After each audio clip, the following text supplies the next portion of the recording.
This is a conversation. This is your opportunity to engage, I think in a very purposeful way, with those people who are at the forefront of bringing us innovation. Innovation through data, innovation through not just process, but also to how you drive results across marketing. I spend a lot of time in my practice with clients talking about how you take data as what we would say is a fungible asset and making it so that it's actually kinetic and it's connected to a bigger, broader purpose.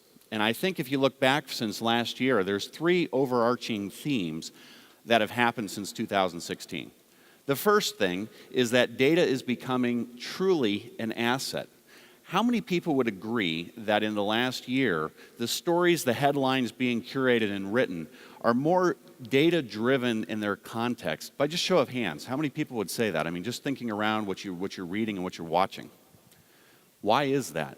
The reason is because people are shifting their axis of what they do to become more contextually aware of how data is making informed decisions.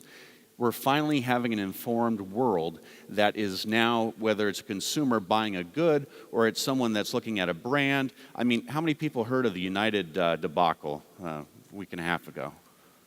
What was the biggest part of that? The biggest part was that it was a very viral circumstance that had a data context to it. The measurement of what happened to United's brand in decimation was actually calculated. Now, if you think about where we're at today and where we're going, the second biggest theme is around innovation through data. How do we innovate in data in such a way that we take our very most best asset and drive it through scale and create capabilities? If organizations can harness the power of using data in a profound way and they can find scale, they're going to be much more effective in terms of how they go to market with only their products, but also to operations.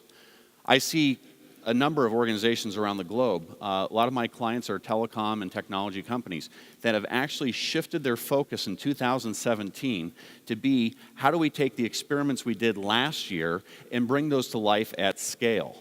Now, the idea here is it's not just about being bigger and faster, it's about learning and reintroducing that learning. And that's where the breakthrough happens. Some of the presentations you're going to hear today talk exactly about how do you reintroduce what the models teach us and what the data is telling us to inform something different. And I think that that's pretty powerful. The third side is that we're taking devices and technology, I think, to a new crescendo. I'm not just talking about the next introduction of the iPhones and smart devices, but the fact that IoT is actually becoming more alive. It's becoming more pervasive in what we do, whether we're in a supermarket looking at mobile couponing or if we're actually using big data to explore how people behave. A lot of my work I do is around behavioral economics, so I focus myself on the measurement of social choice and why do you do what you do and when are you going to do it. Now the really neat thing is we actually have some insight, we have some keys and some signals that we didn't have even 5 years ago. I would posit to you that in the next 5 years we're going to have more unique signals that we can adapt and we can do something with. That is going to be powerful. And I suspect that in the next 5 years, you're going to see the presenters that will be on stage showing us some very nice examples of what that looks like.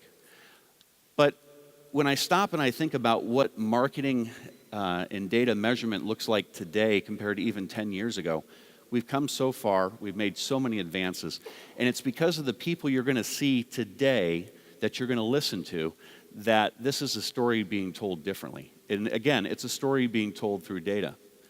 I also think that when I sit with a lot of my CEO-type clients, they ask the questions more astutely today about how does a sort of statistical point of view, a reference point, impinge what they do or what they choose not to do. It's as much as what you do, but what you're not doing that you need to think differently about. So it's becoming that awareness, I think, that has really been catapulted to the top. And that's, again, at the C level, people are using statistics and analytics in a very, very different and progressive sort of way. So there's a lot of work to do still, right? There's a whole lot to do in terms of the shadow person that embodies what you and I do on the side of our purchasing behavior, our thinking, and so on, and how do we communicate to the broader world.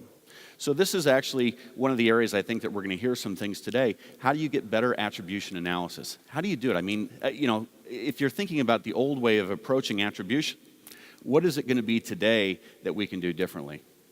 When you think about CRM data and you're looking at how to connect customer relationships and behavior to products and wallet, what are you doing to think about that true digital demand signal? Are you thinking differently? Are you moving differently with not only your process, but also to your message? And if you stop and ask the question of, how do I synthesize this? How do I stitch this together and truly become sort of a bespoke offering of what data and analytics does in a marketing organization? Are you shifting your CMO agenda?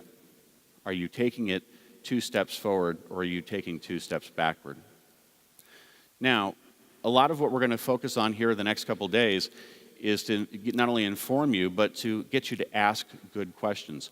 Today's session and the presenters you'll see up here are already expecting you're going to come with good questions. Hopefully you came here to Porto with at least 3 good questions you want to leave here with answers. So my challenge to you is think differently and take something from this conference that you can own and you can deliver back when you're at home on Monday.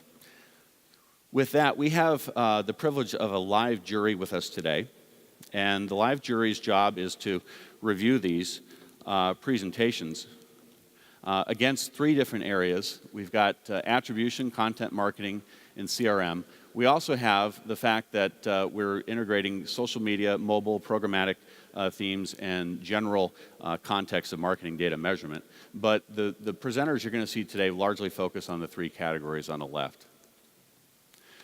The jury that we have here that sits mostly in the front row will be filling in their sheets as they go along. Be sure to give those to Daniela as you leave so that we can get those tabulated. But these are our juries here today, and we're very thankful that you've given the time to be part of this.